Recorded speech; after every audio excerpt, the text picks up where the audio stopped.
En tout cas, c'est Le beaucoup. président a même effectué un déplacement. C'était hier. Hein? Je crois que c'est une bonne chose et c'est ce qu'il faut démultiplier à travers le pays. Maintenant, l'autre chose, on en parlait, c'est à la douane.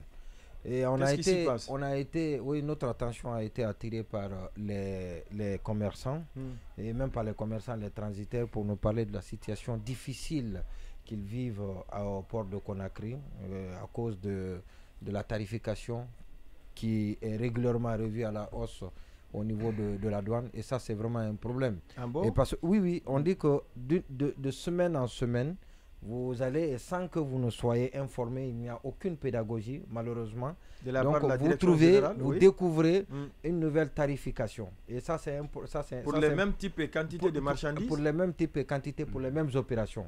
Et ça, c'est un problème. Et d'ailleurs, on a dit, par exemple, il y a quelqu'un qui me disait que pour les effets personnels, vous savez, avant, en important des véhicules ou autre chose, vous mettez les effets personnels, d'autres choses dans les véhicules ou dans les conteneurs. Et donc, c'était taxé jusqu'en 2021, c'était à 17 millions. Et après, on est monté à 37 millions. Après 40 millions, toujours avec le directeur Moussa Kamara. 40 millions et aujourd'hui, on est à 112 millions. Pour les mêmes effets. Pour les mêmes effets, ça devient un peu compliqué. C'est ce que nous a été pas dit. Pour rien. Au-delà, il y a aussi... Tous les jours, quand vous partez au marché, vous trouvez de nouveaux prix. Voilà, justement. C'est plus de 100% d'augmentation. Non, c'est beaucoup plus. Non, c'est plus de 200%. On est à 400% d'augmentation. Voilà. Donc, il y a ça. Et l'autre chose aussi, c'est la non-maîtrise jusqu'à présent de l'outil informatique. Et donc, vous avez, depuis que le bug qu'il y a eu à la douane et qui a sérieusement pénalisé les opérations, je n'ai pas l'impression qu'on ait pu trouver la solution. Bon, c'est que, et malheureusement, le constat est que le directeur de la douane est membre du CNRD, et le CNRD, c'est l'organe suprême de décision, l'organe central et suprême de décision. Et quand on appartient à ce CNRD et qu'on soit à une fonction aussi importante, il est très difficile d'avoir un regard critique sur la gestion. Et justement, c'est là où c'est ce que le général doit revoir prochainement. Et parce qu'on ne peut pas appartenir à cet organe-là et être responsable et vous échapper au contrôle même de la tutelle, qui est le ministre et au-delà le Premier ministre. Parce que si vous êtes du CNRD, c'est vous qui êtes amené à contrôler, à dicter la conduite à tenir, aussi bien au Premier ministre, au ministre, et que vous soyez en dessous du ministre, et que le ministre doit... C'est une garantie d'immunité quand on est membre du CNRD. Absolument, donc ça c'est un problème, et parce qu'il paraît que c'est la même chose qui est en train d'arriver, et une garantie d'immunité au directeur, et parce qu'il y a assez de problèmes et on en parle toujours, et c'est pour ça que j'ai été surpris la fois passée. C'est la course à l'atteinte des objectifs et par tous les moyens, quel que soit par tous les moyens. Et j'ai été surpris lors de leur retraite à Mamou à l'Abbé, où le directeur a annoncé que pour l'année 2023, ils étaient à 105% donc des objectifs de taux de recouvrement.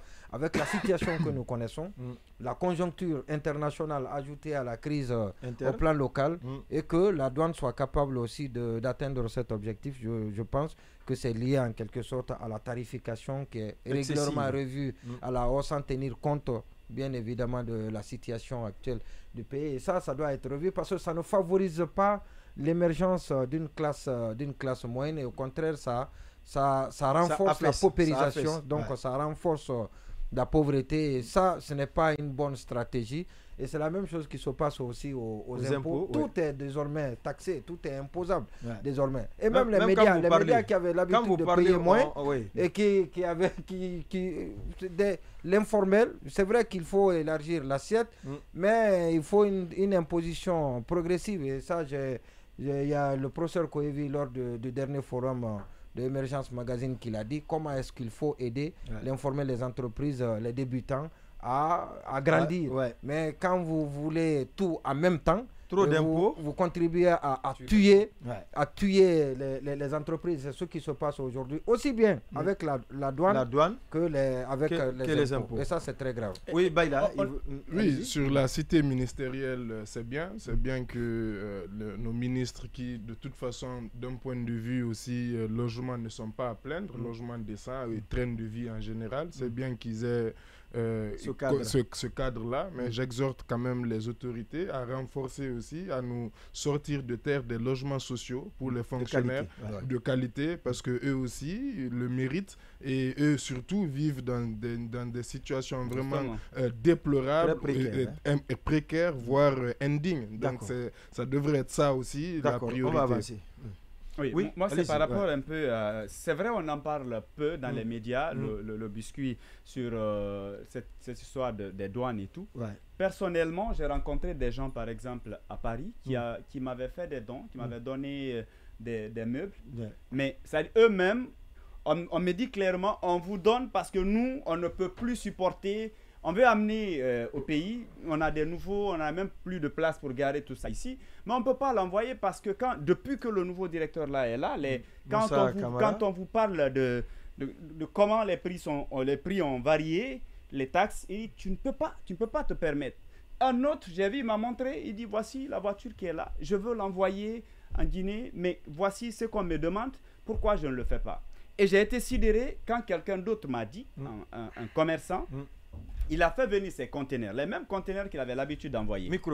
Les mêmes conteneurs qu'il avait l'habitude d'amener en Guinée.